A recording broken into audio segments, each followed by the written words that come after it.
focus. Get your pictures done, and then if you want help optimizing images, go back and just start looking at your 4-chamber and really optimizing just like a 2D of your 4 chambers. That would be a really cool place to work on skills like that. And then we'll be optimizing our Doppler too. Dopplerizing. Dopplerizing. Dopplerizing, Yeah, that. I want my EKG lead to be. What's that? It was inverted. You can invert it. I don't think that it Going was on mute. inverted. I think that it was just like kind of a bad signal. Oh, there we go. I like that one. I like when the QRS complex is long, narrow, upright. Because what your image does is it bases your timing off of the peak of the QRS complex. So if your QRS complex is like that, it's almost at the baseline. So it won't know when to capture. It won't capture as well. Here we go. Okay, so I'm going to start out with an apical picture. I don't think I'm going to use the cutout, but I'm just going to start out in an apical 4-chamber. Ooh, can somebody get me a pillow for under my arm? I really don't like Don't the this. bed up at all? Yes, And it's the button that you want to think is. it's the one that you wouldn't think. It had beard. It's not that. It's down. Yeah, there you go. No, there you go. That's good right there. All right. Gel is like hot. It's hot. Are you okay? No, it's fine. No. Okay. Not my best one though. I had one that I liked. Okay.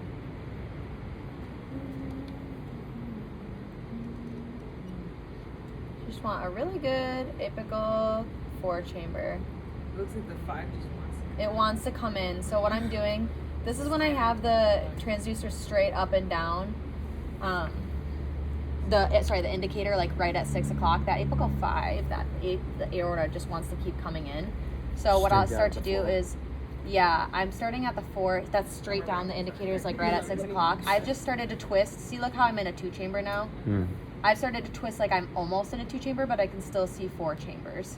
That kind of kicks the aortic valve out while still trying to tilt posterior. But if you tilt too posterior, you're going to lose your atria. So it's kind of a balance. So I like this. Can you take a tiny breath in and hold it? Hold right there. All right, so I'm going to take this. Breathe. That's your first image. You're just going to take a moving image from apical 4-chamber. And then you're going to begin right away with pulse wave. So we talked so much about pulse wave at the leaflet tips. Let's look at our sample volume size. It is 4. I like that. That's really good. It's enough. We want to put it right at the leaflet tips. So you want it at 4? Yeah, and you don't really have to change sample volume that much, but if you want to, on this machine, it's right down here. So you can go lower, 3. Anywhere between 2 and 4 is pretty nice. Anywhere above that, you're just kind of, it's not bad to do this. You won't change your signal too much, but you start to get in the territory where you're sampling too great of an area. It's not specific enough. So I want to just keep it at 4, just because it's what the machine said it was, and it's true that it's good. Okay, so right at the leaflet tips, I'm going to press update, and this is our first optimization moment. So now I'm going to change my sweep speed. I talked about this. Speed, medium. Right now, that's your sweep speed. Where is it? It just says it on the screen somewhere. No. Yeah, but it usually says it in a different way. Sorry, it usually just say like 60 millimeters. Sorry. Well, okay. So I'm going to move the baseline up, or down. I made the sweep speed faster so you can see 3 cycles. And I'm going to, I think, change the pulse wave gains. I'm going to decrease them a little bit. I don't think I need to change the wall filter at all, but you guys know what the wall filter would change? The amount of You remove that Noise. stuff closest to the baseline. It's closest to the baseline, so it's those really low velocity signals. So if I make it really high, if I make it a high wall filter, you filter out super low signals. Why did you change the gain? It was just a little bit too fuzzy in the middle of the signal for me. So like if you increase the gain a lot, it's also going to be fuzzy in the background. You want a nice spectral window where the inside is nice and dark and the outside is bright. So I'm now going to bring the wall filter back down to medium. I don't really want to change it. He's falling asleep. The button for wall filter, it's on like the second page. So if you're on this page and you click next, you can see wall filter like right down here on the console. And you toggle between low. Just has like a lot of noise in the low part. I like it at medium. Okay, so once I get 3 cycles that I like, I'm going to freeze. measure them. So there's a little bit of inconsistency here. Actually, you know what I'm going to do? I'm going to be even more picky. I'm going to decrease my scale so I can increase the size of my signal, so I know I'm measuring the most accurate. You want your signal to take up, or your image to take up the most space on your screen without cutting anything off. Can you do a little breath in and hold it? Hold it right there. Okay, breathe normally. I think I liked it better with just normal breathing. Lean forward just a tiny bit. Okay, that's good.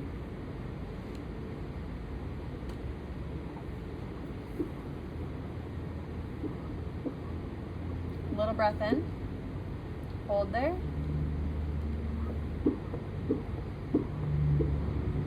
Okay, breathe. Those first couple ones weren't. Okay, here's what I'm looking for. I just thought they were a little bit fuzzy. Why So, are they the same elevation? The ENA. Or like the A's greater. yeah, Some of them, yeah. Kind We could start Mild. thinking about mild dysfunction. Or age, right? both. Yeah. Okay, How old are you, so. Paul? of, yeah, I know. 49? Almost 50. Hell yeah, man! I'll turn 50 in May. Okay, so here's what I'm gonna do. I'm going to, this is my image. I like these. These are all, they all look about the same, which is important. And they're not too fuzzy to measure. I don't think I'm gonna measure this one because it's not super clear. I'm gonna measure this one or this one. So now I'm going to measure the E wave, the A wave, and the deceleration time, which is in your calc package. You clicked calc, it's under mitral valve, and then it should be in its own little place, EA. So here goes E. Because my box is over here, I'm not going to measure this one because it's probably going to get in the way. I'll start here. Got to get my A now. And now I'm going to get my decel time. So these values that are now in your machine, these are values that we know. I'm going to print this image once I've got all that information, and I'm going to move right on to tissue Doppler. Okay. So now I'm going to get my tissue Doppler ready. This is a pulse wave function, so I have my tissue Doppler mode on. I'm going to start at the lateral annulus. And then this is preference too. I always start at the lateral. For some reason, I work my way in because usually if I'm doing tissue Doppler, I go lateral, medial, septal of the, lateral, medial, free wall of the RP. But I like going this one first. I've lined it up nicely. I'm gonna have to increase my gain. You usually have to increase your gain a little bit, but not so much that it's fuzzy with your pulse wave of your tissue Doppler. And then I'm gonna increase my scale just a little bit. Still want my signal to be nice and large. So You want both sides of the baseline. I want both sides of the baseline because then I can see my systolic information as well. Measure both. Yep. Even though we mostly only are focusing on the E prime and the A prime, honestly, really just the E prime. I like this signal. I'm gonna scroll back on it. We're mostly just focusing on this value. This is one we measure with every echo. E. But if you wanted to, you could keep going with all this other stuff. But every single one. Now, here's the thing that I have a trouble with. Is I'm not sure. Oh yes, okay, we do have this in here. I don't know that that machine has this in your calc package, so you might just have to caliper it. And then in that case, your machine won't be able to give you an E to E prime ratio, but I don't know why it's not in that calc package. So here's my lateral. I'm gonna put it at the peak E prime, and then I'm going to print it. And then we'll just do the same thing on the other side, so on the medial side. I'm gonna scooch this over. What I've done here is I'm still in this pulse wave mode, but I just clicked update, and then you can look at your picture and you can move it over. If you feel like you lost your image, you could just go back out and start again. But I like my image still. All right, that's really crispy and pretty right away. So, yep, and we see where we need to measure. I'm gonna go right back in my calc package. It's already ready for me, right above there, medial. And I'm gonna put it right there. And then I'm gonna print that image. So how do you Now? know right there instead How do I know it's what? of right there? Right here? You would think it's like right there. Yeah, or yeah, like how did you do This is the most confusing thing about tissue Doppler. So the E wave, if I were to have a better EKG signal, I would be able to show you a little bit better, but this is kind of still a part of systole. Okay. This is still kind of a part of your S wave. It's hard to explain. I know it best from the EKG. usually, but I also just kind of know it at this point. But this is your E-Wave instead of this one, even though this looks like it would be. So on the one before. It's the one directly. This one is also this. This one's also this. It's also this. Okay. Yeah. Okay. And you just clicking on it, you're not measuring it? You're not measuring it? She measured I it. did. I did. Okay. Yep.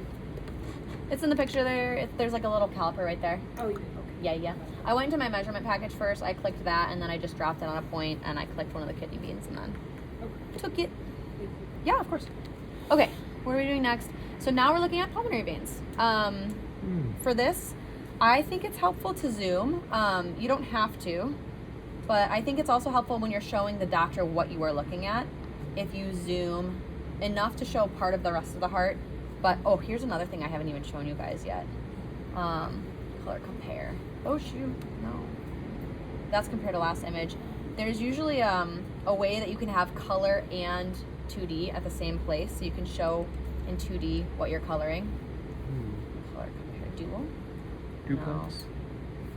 This machine, I don't think Where has. you can open up the separate window. You mean? So you would have this on this side. It would be the same moving image, just without color. Oh, cool. Yeah, I know. It's really nice. I've been wanting to learn how to do that. It's like the next step. Of Oh, evolve. we're gonna do it on that machine maybe. Okay, well, since we have time to play around, we're not gonna do compare. I'm just gonna put color on, and then you'll want to lower your scale down. I don't really have to because I can see exactly where the pulmonary vein is, but I'll lower my scale down just a little bit to the 30s. It can be kind of chaotic if you lower your scale down and you have mitral regurgitation. It can just make it look really noisy, but we don't have that problem, so that's nice. So I'll just take a moving picture first of the pulmonary vein flow, and then I will move my pulse wave right here where the pulmonary vein flow is, and update. Now I have to turn up my gains, but you can already see the signal coming in. It's your pulse wave gains that you're turning up. Lovely. And I'm going to increase my baseline, raise it above, because then you can see your A flow. Oh, it's so pretty. Good job, Paul. Okay, so here's your S wave, here's your D wave, and then here is, oh, the A wave's not super visible. It's not this. Yeah. I had a good one earlier. Sometimes you just can't really see your A wave that well. It's not something that you measure on every exam. Again, it's just kind of, oh no, I lost it. There we go. That's that little reversal. Yeah, that's normal. It's part of every cycle, but you can't really see it here, and that's okay. It's not something that we measure on every single echo, but what I am going to measure here is your S and D wave. And if you have an A wave that's really clearly visible, you can measure it or its duration, but I don't know that we're gonna have this in our, oh, just kidding. Oh my gosh, I keep saying that, and then this machine has it. Pulmonary and hepatic veins. Systolic velocity. We've got all the things we need. Diastolic velocity. And then we even have an A reversal velocity and an A reversal duration, which I'm gonna pretend that this is my A wave. It is not, but I'm gonna pretend that it is for the sake of measuring. Doop is the peak. And then your duration would be from here, so the start of that flow, to the end of that flow. Yeah, here you go. I like it. I started from right here, and then I dragged it across to right there. So like it's when this little flow starts, and then from there. Yeah. Yeah. I'm gonna print this image because it's a still image, and then we're done with that. Now it is finally the moment that the aortic valve has been waiting for. I'm gonna look at it. Okay, turning down my 2D gains quite a bit. I'm moving my focus to like the middle. I am narrowing my sector width. I'm decreasing my depth so we don't really have to look at the pulmonary veins anymore. Now, I'm straightening out the image. Take a little breath in, hold up, blow a little out, hold there. I'm gonna take that moving image. Okay, breathe. It's just a 2D moving image. And then you're gonna take pulse wave here. Why would you do a 2D moving image before you do anything? So you can go back? So you can show your doctor where you are, what you're even looking at. If you just all of a sudden have one picture from a different location and now you're like, here, what are they don't know where they are. That's not that they don't and they can't intuit where they are, but you're telling a story. So you want to be like, shot. yep, here, this is where I am now, this is what I'm looking at. and then color, and then Doppler. So we don't really need to do color here because we're just looking at pulse wave, but I'm going to put my pulse wave cursor right at the LVOT, so right before the valve opens. Right there. And this is the what? This is the LVOT Doppler velocity, so I'm going to change quite a bit here. Yeah. Yeah, so your LVOT is your left ventricular outflow tract, and so you're going right before the aortic valve in apical 4-chamber with a little anterior tilt, so like you're opening up your aortic valve. It's like that 5-chamber. So I'm going to increase my scale a little bit because I think I'm cutting off a little bit of my signal. Now I can see the bottom of my signal. I'm going to decrease my pulse wave gains just a smidge. I like how that's made the inside of the signal darker. I'm going to see about increasing my wall filter, see what that does. No, I don't really like it. It takes away my signal at the baseline. See, when it's really high like that, it makes like a black space. That's when you know your wall filter is too high. Too high. It's filtering out too much signals at the low end. This is a normal wall filter, and I really like all of these signals. I'm going to freeze and show you why.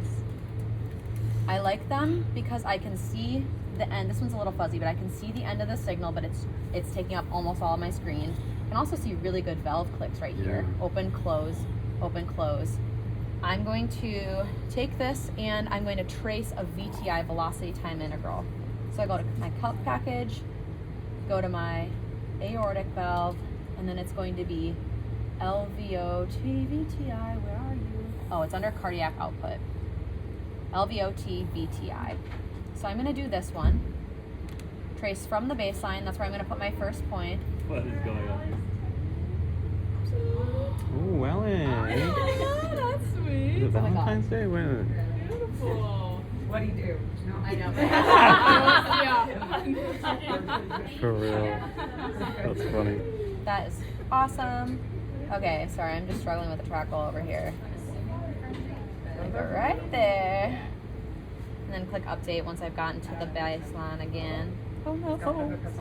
Why did I click update? That's not what I wanted to do. I wanted to click a kidney bean. Update just effectively deleted my measurement, which means I get to do it again for those of you who missed it. Okay, so I'm just tracing the velocity time integral of this LVOT signal.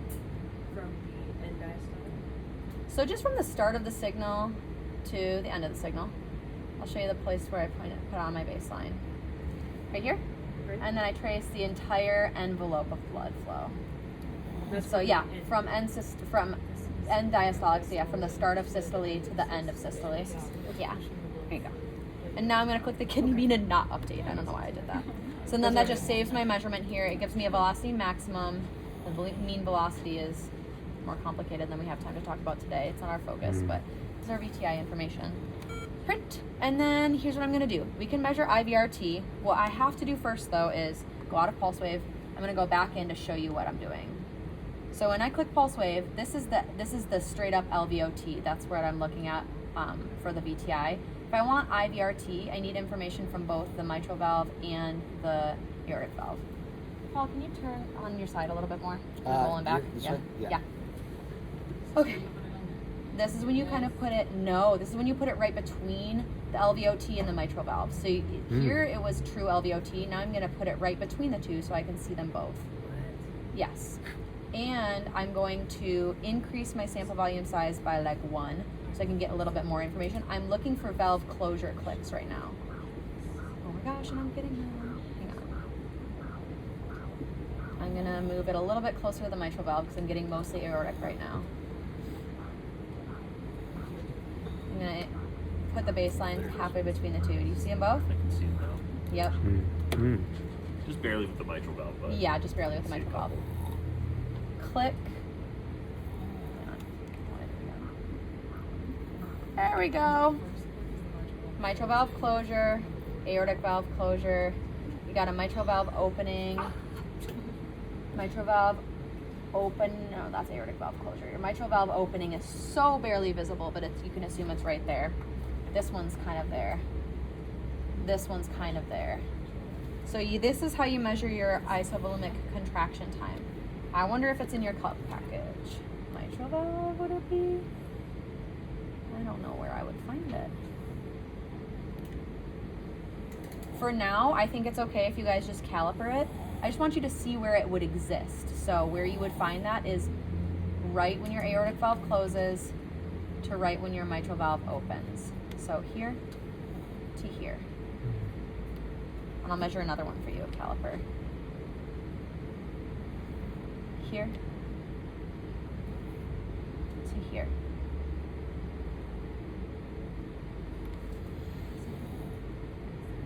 I'll print it. That is all for apicals. Okay, now you're gonna lie on your back. Yep.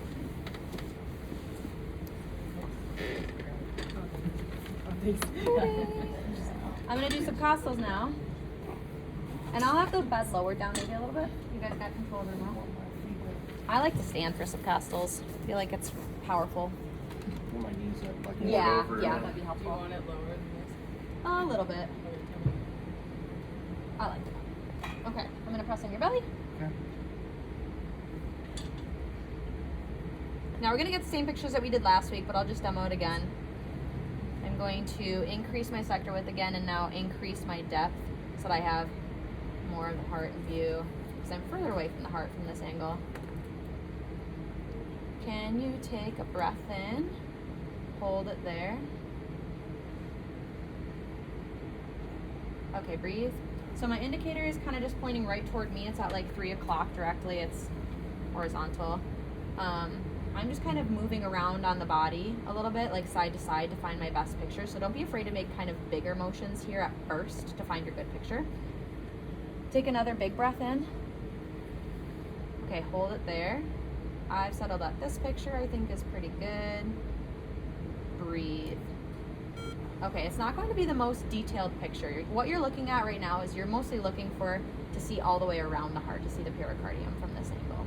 It's not your most detailed picture, but when you twist your indicator to be like up toward the neck, kind of at like 12 o'clock, and get your short axis view, you're gonna stay in pretty much the same place as your last view. Then when you turn your indicator, you should see your IVC open up right here. I'm gonna have to move around.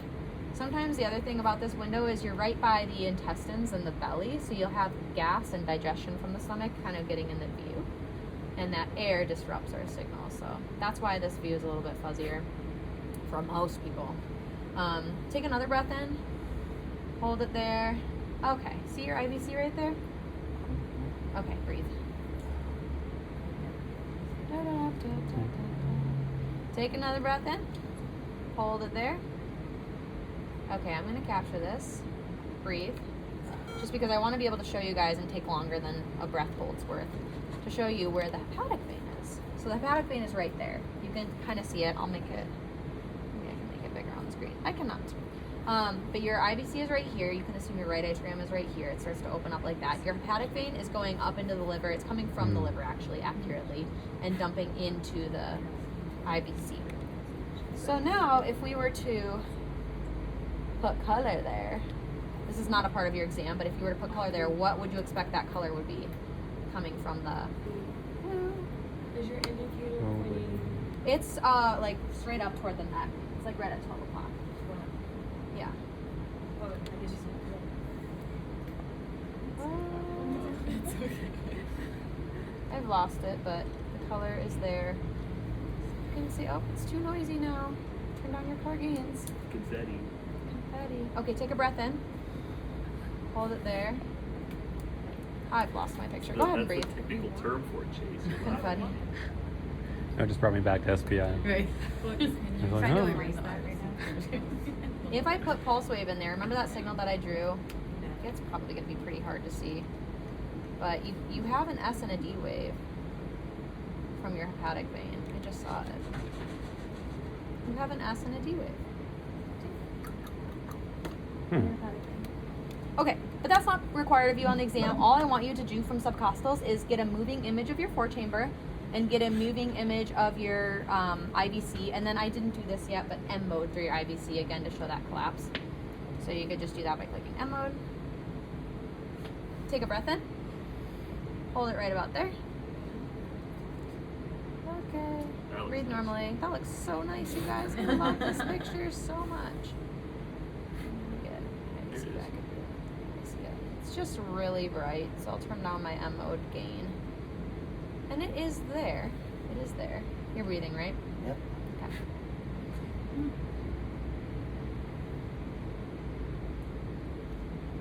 Not the best IBC picture.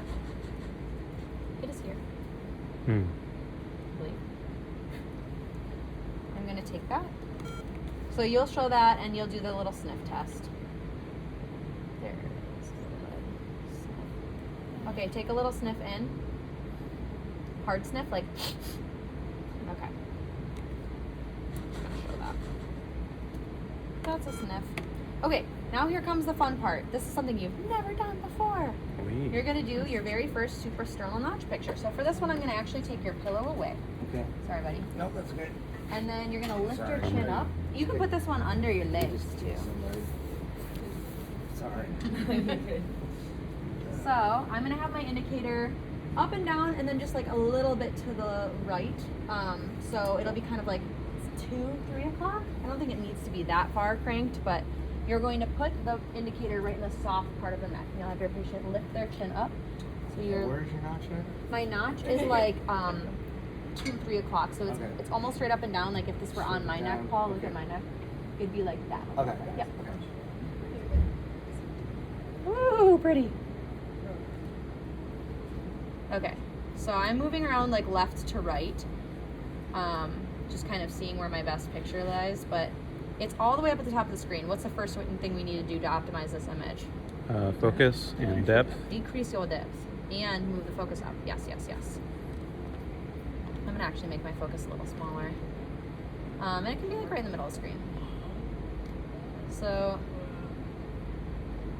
this is your picture. So from right here, you can see this is the aortic arch. This is assuming the heart is like over here. Oh. You can kind of see it down there actually. Oh. So then you can assume your aortic valve is somewhere over here. Your aorta starts to come up and then arch and then around back down to the rest of your body. Then that's your descending thoracic aorta right there. Looks like a little candy cane. We always call this the candy cane view in clinic. That's nice. All right, so I'm actually gonna just take this. It's kind of moving around a lot with respiration, but that just happens. It's not really easy to control respiration from this spot because the throat moves when you have them hold their breath, but maybe take a little breath in. Okay, now blow it out. Hold right there, hold your exhale. Okay, breathe normally. I feel like an exhale is more commonly a better adjustment than an inhale, but most of the time I don't really have people change respiration here. Then you're gonna take a color image. I like to put the color over the descending thoracic aorta. Why won't it move up higher? Oh, here we go, because I wasn't in that option to move it up. So you can see we're mostly interested in this flow in the descending aorta because we can't really get a ton of information over here, but do you see that how that's red? That makes sense, right? Because it's coming up toward the transducer, and then we put it over here and the blood is going down, so it's over here, blue. We can do a color image here, and if you really want to get fancy with it, you can, after we do this measurement, you can put your color over here and see what that aortic flow is right after it leaves the valve. But right now we're focusing on the descending thoracic aorta. We're doing color first, well 2D color, and then we'll do a continuous wave Doppler. So we'll put our continuous wave straight through, see the maximum velocity going down to the rest of the body. I'm going to decrease my scale so my image is bigger and put my baseline up so I'm looking at information up just below the baseline. I'm gonna probably decrease my continuous wave gains because they're kind of fuzzy. Hey Paul, Yeah. try not to snore. Sorry. It's okay. The snoring does show up on the Doppler, and so does talking. So like those say something. Typical Paul. Yeah. Oh yeah, there you go. Whoa. No conversation. Yeah, Really so important. whenever, sometimes with patients, I'm like, okay, this is the lie detector test. Starts, you know, I'll like joke with them and ask them to say something, and it'll be like, rah, rah, rah, rah, rah, on Doppler, and I'm like, I don't know. I used to do stupid stuff, but just trying to engage with your patients on your very last pictures. It's fun. It's fun. It's good to have So, fun. you gotta read the room because some patients is not the right thing to do that with. Very true. So I'm just gonna take a really nice picture of this continuous wave below the baseline print, and then I'm going to switch right into pulse wave. You can do that. I can just take off color, but you can do that from without leaving your image. So now I'm going to move up my baseline. I'm going to turn down my pulse wave gains a lot so that I have that nice signal. Okay, Paul. Yeah. Again, awake. You got this. Awake. So close. Almost done. You're so close. Doing great. All right. It's just the flat is like perfect. The flat is. It's kind of Yeah. comfortable and just Didn't like, seem to take you long to go back to sleep. I know. Believe that. It's such a gift. So those are the only pictures that I want you to take from this. If you want to, you can experiment while you're here because it's a pretty easy image to get on most people. You can put color over here. You can take that and then you can put continuous wave. It's not going to be lined up very well. Look at how badly aligned your continuous wave is. You want your spectral Doppler to be like right up and down. But if you try to move it into the screen, you can kind of see this aortic valve flow. Yeah, it's pretty poor signal.